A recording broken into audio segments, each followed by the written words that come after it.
Dusk settles over the Gulf of Oman. April 24th, 1980.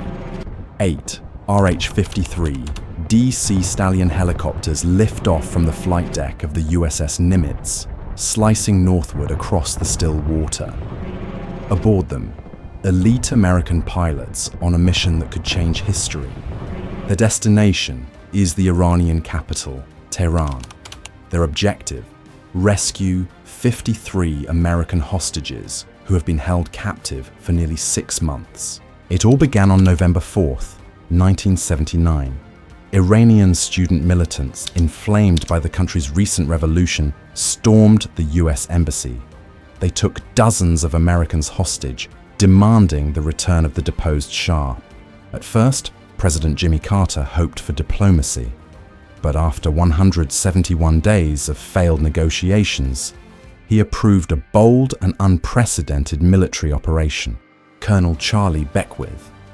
He would be on the ground with his men, while Army Rangers would provide backup security. The plan was as intricate as it was dangerous. Delta and Ranger teams would be flown into a remote desert staging area, Desert 1, aboard MC-130 and EC-130 transport planes.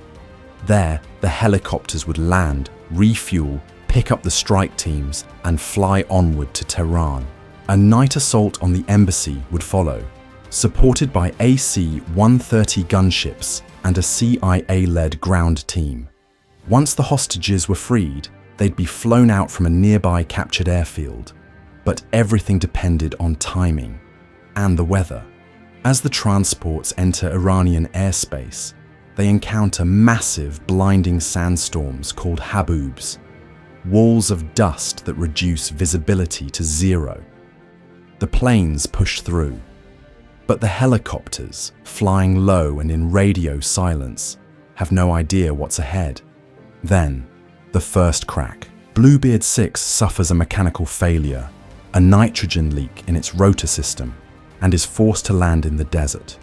The crew is rescued, but 1 bird is lost. Only 7 remain. 6 are needed to continue the mission. Meanwhile, the transports reach Desert 1, and reality crashes into the plan. A fuel truck is spotted driving through the supposedly isolated landing zone.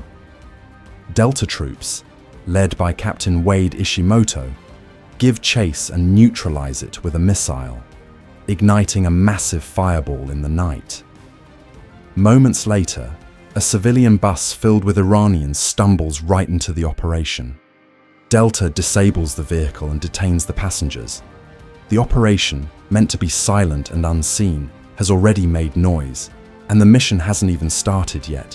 What happens next will define the future of American special operations and end in one of the most painful lessons in US military history. This is the beginning of Operation Eagle Claw, and this is how it all began to fall apart. If you want to see how the mission unfolded, the chaos, the heartbreak, and the legacy it left behind, let me know in the comments, and I'll drop part 2. This was only the beginning.